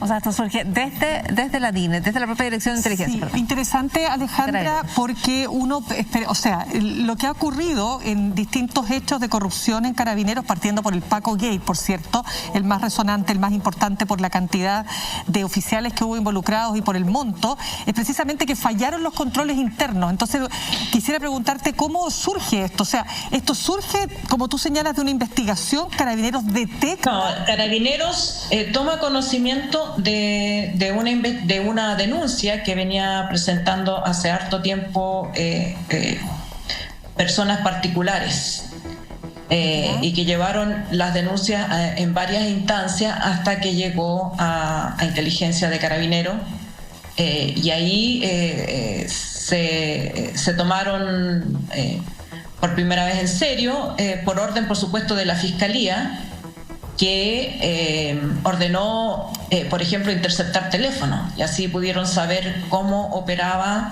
y quiénes estaban involucrados. En este momento hay unas 10 personas procesadas, pero se estima que los imputados, entre los imputados, porque hay varios imputados que todavía no han sido formalizados, este número podría llegar a 50 personas dentro de poco.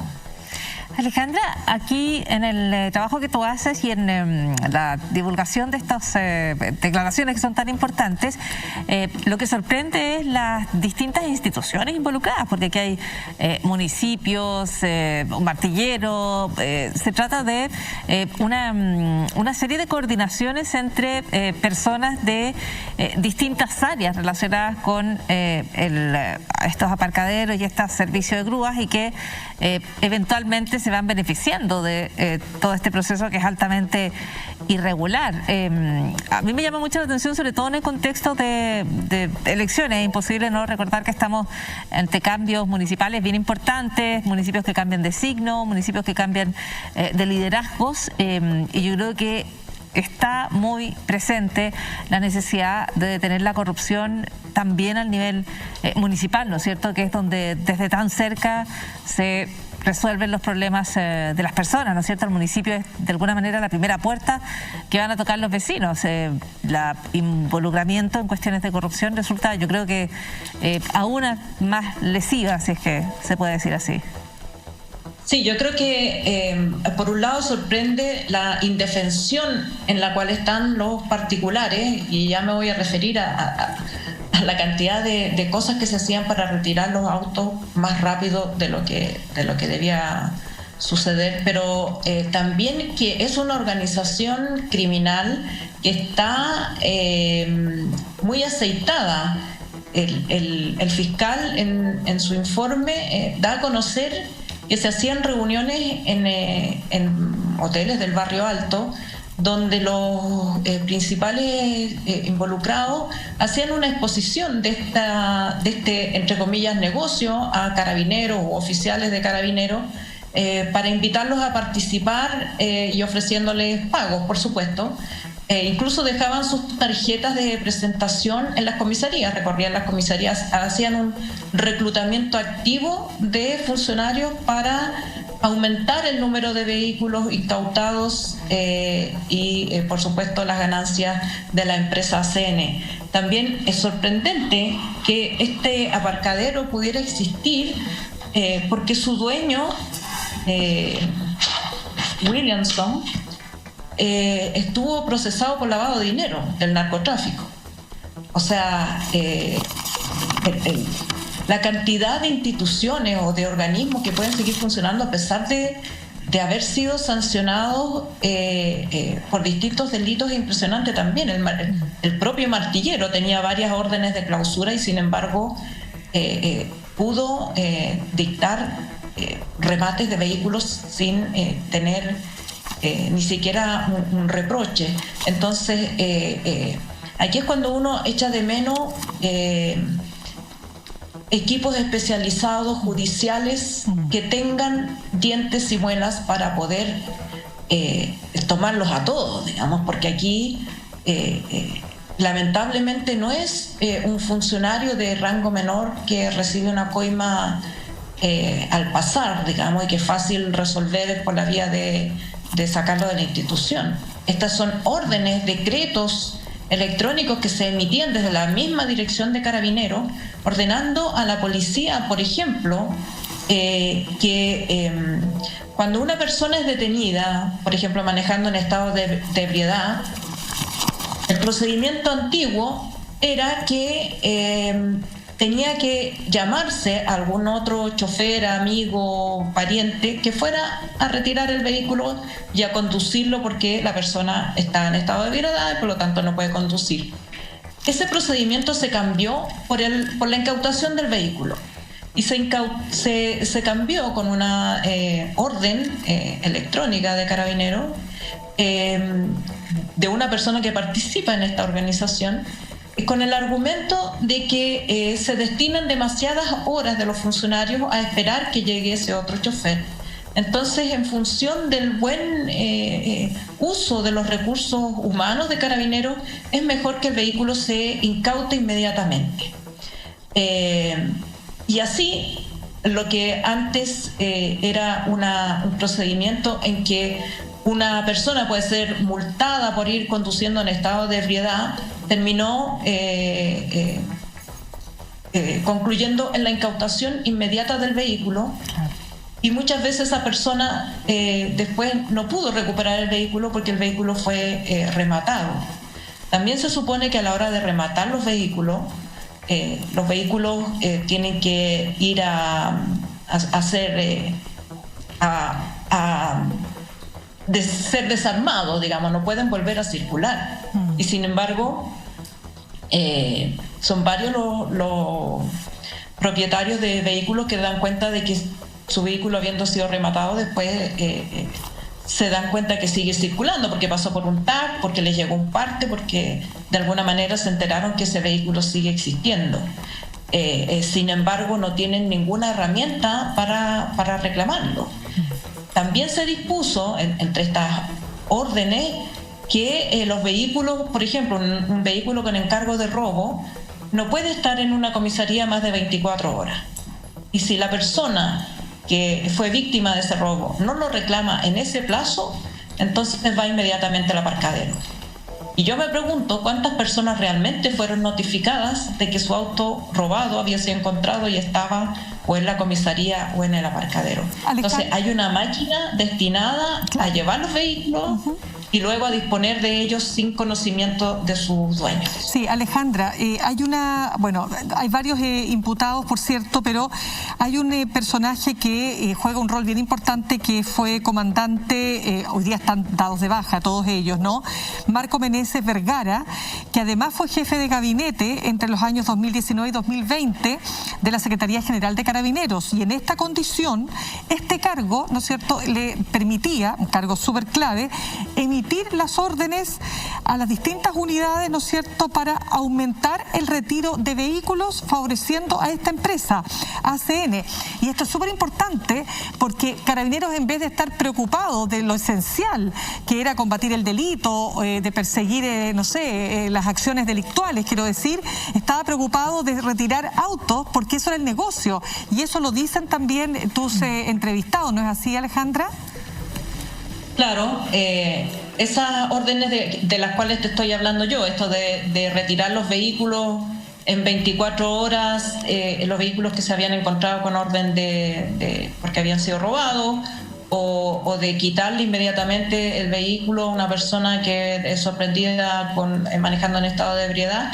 Esas son las órdenes que firmaba Meneses en su cargo, o firmando como secretario general de Carabineros, y con el pie de firma por orden del director general, aunque según la investigación que lleva la inteligencia de Carabineros, el general Rosas no sabía esto. Pero bueno, también en esta parte es juez y parte la dirección de inteligencia, y creo que habrá que ver hasta dónde llegaba el conocimiento y quiénes eran los que recibían Alejandra, los beneficios económicos. Alejandra, ¿cuánto tiempo operaron y cuánto dinero se calcula que pueden haber ganado en todo esto? Empezaron a operar en esta forma, porque ya, digamos, esta es como la segunda o tercera empresa que tiene estos mismos imputados, pero de esta forma empezaron a operar el 2015 y fueron ganando cada vez más socios, digamos, entre los uniformados, y se ampliaron muchísimo más a partir del 2017 gracias a los decretos estos que dictaba la Secretaría General de Carabineros. Me parece que en tiempos en los cuales se ha hablado de la reforma a Carabineros, se abrió un sitio web de parte del gobierno para ir viendo qué es lo que se había hecho, qué es lo que no se había hecho. Una de las cuestiones que se ha planteado en la discusión, y yo creo que la hemos seguido todas, tiene que ver con esta necesidad de que exista un control externo a Carabineros, porque como tú dices, Alejandra, la investigación la lleva la propia institución, cuestión que resulta en un aspecto positivo, que es que efectivamente se denuncian los hechos, ya que hay personas procesadas, ya que hay una investigación en la Fiscalía, pero surge la duda respecto a cuánta capacidad, cuánta autonomía, cuánta independencia tiene esa dirección desde la propia institución para observar realmente hasta dónde se llega con una cuestión como esta, que además estaba apuntado, Alejandra, yo creo que lo decíamos, ¿no es cierto? Se daña la fe pública en tantas capas. Aquí lo que se hace es incentivar un negocio en vez de ir a perseguir delitos, por ejemplo, una ganancia que además es irregular, es ilegal, pero yo creo que la sensación de estafa, de estar tratando de sacar la ganancia incluso en cuestiones como allí donde se saca un parte, donde se requisa un automóvil, donde se supone que se están tomando medidas por el bien, por la mejor circulación de la ciudadanía, en realidad lo que se está haciendo es un negocio, ¿no? Resulta, yo creo que además indignante. En ese sentido, me parece bueno el punto que tú haces respecto a si efectivamente la denuncia de Carabineros llega hasta donde tiene que llegar. Claro, y yo creo que ese es un punto central respecto de la investigación, porque por un lado hay que felicitar a la Dirección de Inteligencia por haber tenido la fortaleza para investigar a sus colegas, pero es distinto cuando la investigación tiene que ir hacia los superiores, y yo creo que ahí con justa razón uno espera que hayan otros organismos externos que puedan por lo menos complementar esta investigación. Y tú me preguntabas por los montos que no alcancé a mencionar. Hasta ahora son 30.000 millones de pesos los estimados, pero hay mucha parte de la plata que no se sabe, pues existían pagos con sobres, como contaba uno de estos testigos, ¿no? Una parte de la plata se pagaba en depósitos en cuentas corrientes, y otra parte se pagaba en negro. Respecto de eso no hay, por supuesto, cifras. También se les pagaba a algunos oficiales con autos para su uso y goce, lo que nuevamente refleja el nivel de abuso, ¿no? de las facultades que les otorga la ley. Y también quería comentarles una cosa que se me escapó. Dale. Es que se creó una brigada del tránsito en la municipalidad de Recoleta, cuyo objetivo único y específico era retirar más vehículos para favorecer a esta empresa. Y esa brigada fue creada por el alto mando del sector que corresponde a Recoleta,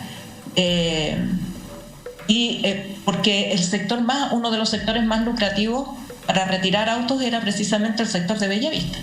Entonces crearon esta supuestamente brigada del tránsito para otorgar un servicio a la comunidad, y en el fondo el único servicio era sumar más autos, y por lo tanto, como les pagaban por vehículo retirado la coima, recibir más dinero. Claro, Alejandra, y otro tema súper importante que también decía tu testigo, el testigo número 1, porque él decía que aquí las víctimas eran los propietarios, que muchas veces les remataron su auto sin tener idea, y el Estado. Y ahí te voy a pedir que nos expliques, pero antes de eso, una cosa que me llamó mucho la atención, por ejemplo, esta empresa cobraba por un traslado de grúa, si normalmente una empresa un aparcadero y todo lo que está vinculado, ¿no es cierto?, a los aparcaderos municipales, hablemos así, como el Metropolitano, ¿no? Te cobra 55.000 por el traslado, esta empresa te cobraba 100.000. Si te cobra un aparcadero municipal 4.000 por el día, esta empresa te podía llegar a cobrar 10.000. Entonces, de ahí se sacaba la cuenta que finalmente este negocio era tremendamente lucrativo, y además era mucho más oneroso y más caro que la alternativa de llevar el auto, insisto, a un aparcadero municipal. Pero primero, ¿cuál es el perjuicio para el Estado? Y dos, ¿hasta qué punto las municipalidades, Alejandra, hicieron la vista gorda? Porque entendemos que también les llegaron denuncias a algunas municipalidades y no atendieron esas denuncias debidamente. Claro, no solo no atendieron, sino que le han seguido, aunque ya se conoce esta investigación, han seguido dándole licitaciones a esta empresa. Mira, la situación es la siguiente.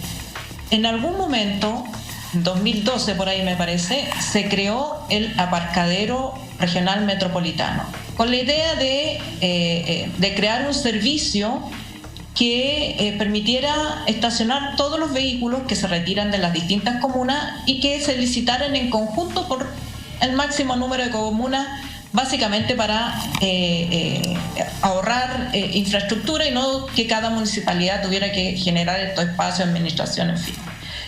Y este aparcadero metropolitano, por el convenio de licitación con el Ministerio de Obras Públicas, se estableció un mínimo de ganancia garantizado.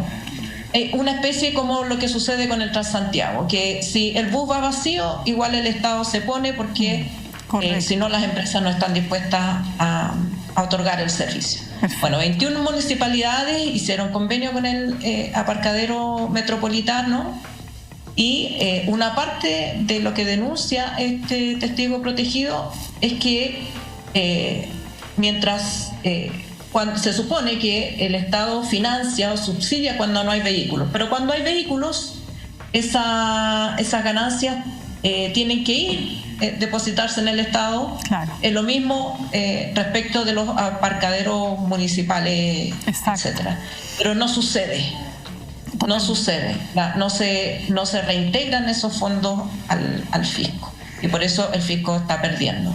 Pero tampoco se pagan las comisiones que, por ejemplo, esta empresa ACN compromete pagar por remate a los municipios, toda la plata se la queda la empresa, digamos.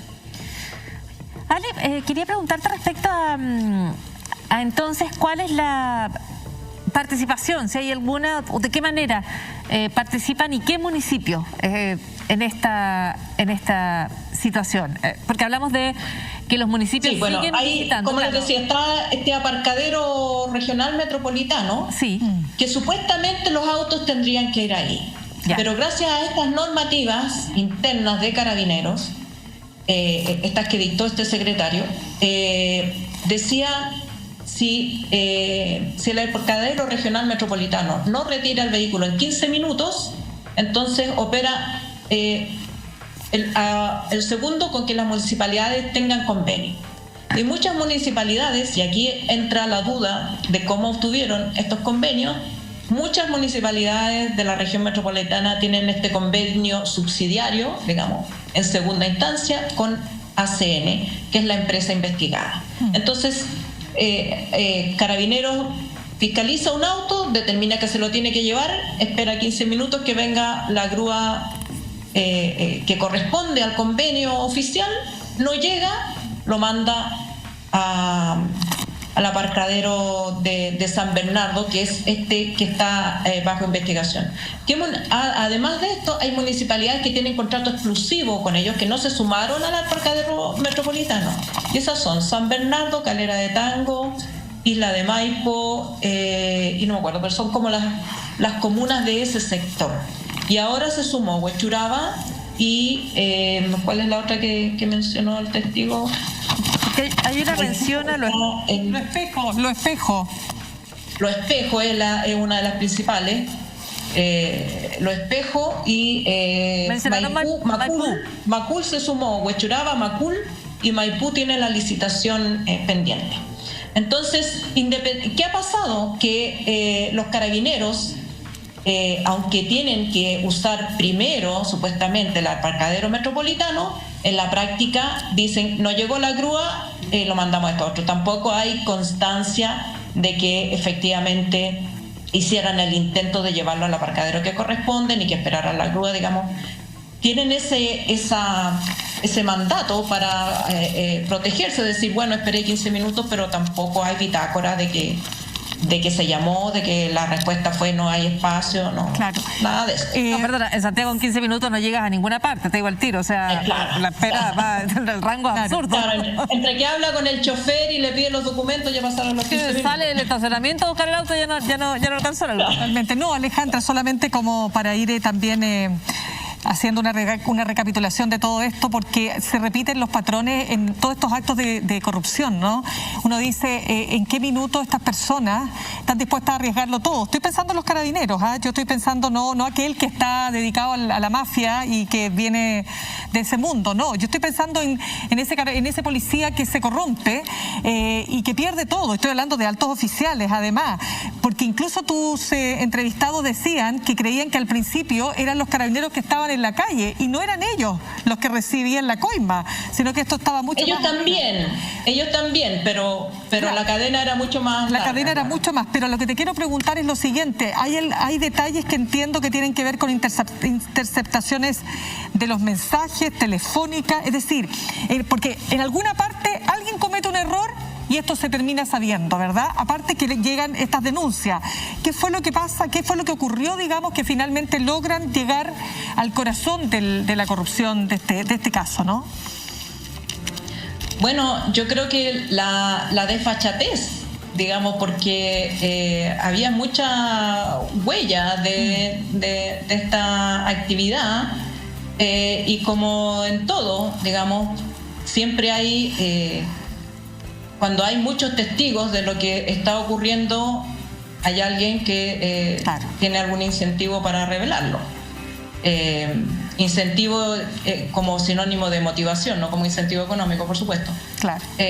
Y yo, que tuve conocimiento de esto hace bastante tiempo, también sé de la, ¿cómo se llama?, el recorrido que hizo uno de estos denunciantes por distintas autoridades, denunciando en municipios, en la Contraloría, en distintas instancias, hasta que finalmente logra que alguien lo escuche. Pero como ocurre muchas veces en estos casos, la primera respuesta de la institución que recibe la denuncia es la incredulidad. Es decir,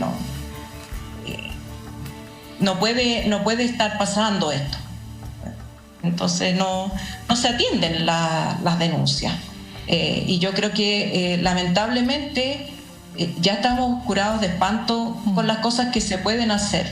Ahora, sobre lo que tú me preguntabas sobre la corrupción, yo creo que el tema es la corrupción institucionalizada, y esto está demostrado en distintos cuerpos policiales, que cuando se produce este incentivo a corromperse desde la jefatura, el carabinero de calle no tiene mucha alternativa, porque si se niega, queda fuera de la manada y es sospechoso para sus compañeros. Lo apartan. Ese policía normalmente termina saliendo de la institución. Exacto. Por decisión propia o por hostigamiento. Claro. O los mandan a cuarteles de castigo y todas esas cosas que se pueden hacer cuando hay una institución jerarquizada. Exacto. Entonces no hay a quién recurrir. ¿A quién va a recurrir ese carabinero si quiere seguir siendo carabinero, digamos? Puede recurrir a la prensa, puede recurrir a hacer una denuncia, pero una vez que da ese paso, queda fuera. Exacto. Si quiere seguir en la institución, el más honesto lo único que puede hacer es quedarse callado. Y, digamos, el que intenta sobrevivir y no estar y ser parte, aceptado por sus pares, tiene que corromperse porque no hay otra manera de estar allí. O sea, en una institución, cuando las jefaturas están corrompidas, una persona que no acepte sumarse es sospechosa y es peligrosa. Entonces se va a hacer todo lo posible por sacarla, hacerla a un lado o simplemente enviarla a otra destinación. Claro, pero aquí hubo denuncia, hay investigación, queda abierta la duda respecto a la conveniencia, la necesidad de investigaciones externas. Hasta ahora 30.000 millones en esta irregularidad, en estos delitos que se están investigando y donde se había creado un negocio a partir de un procedimiento policial. Alejandra Matus, un golpe periodístico, una denuncia de la cual por supuesto vamos a seguir hablando y que va a seguir haciendo eco en las noticias. Son los últimos minutos del programa. Yo muy rápidamente, precisando que se trata de los sondeos de Ipsos, como precisaba además la propia Alejandra Matus hace algunos minutos, cambian los números y de acuerdo a la última información que entrega Ipsos y que trae el diario El País de España, en Perú el conteo rápido está dando un empate técnico entre Fujimori y Castillo para la presidencia. Se habla de conteo rápido, pero ya sabemos es el sondeo de Ipsos para América TV, así que en este momento empate técnico y ventaja de décimas para Castillo, así que esto va a tener una definición absolutamente fotográfica en Perú. Empezamos a despedir el programa con una invitación para el próximo Pauta Libre, porque tenemos especial de Pauta Libre desde las 9 de la noche. Es la cita, la convocatoria para el próximo domingo, donde vamos a estar en la transmisión especial para la segunda vuelta de la elección de gobernadores y gobernadoras, que está electrizante, no es necesario que lo diga yo. Es una elección muy, muy disputada, así que vamos a estar con eso en Pauta Libre. Llega el momento de la despedida. El agradecimiento es, por supuesto, para todo el equipo, para quienes están aquí detrás de las cámaras, en el switch, el trabajo de producción, por supuesto, destacadísimo. Alejandra Matus, muy buenas noches, muchísimas gracias. Gracias a ustedes, buenas noches. Muy buenas noches, Mila Schindler. Pues muy amable. Hasta el próximo Pauta Libre. Yo soy Paula Molina, me despido también. El agradecimiento para quienes han estado conectadas con el programa y hasta el próximo Pauta Libre en la red.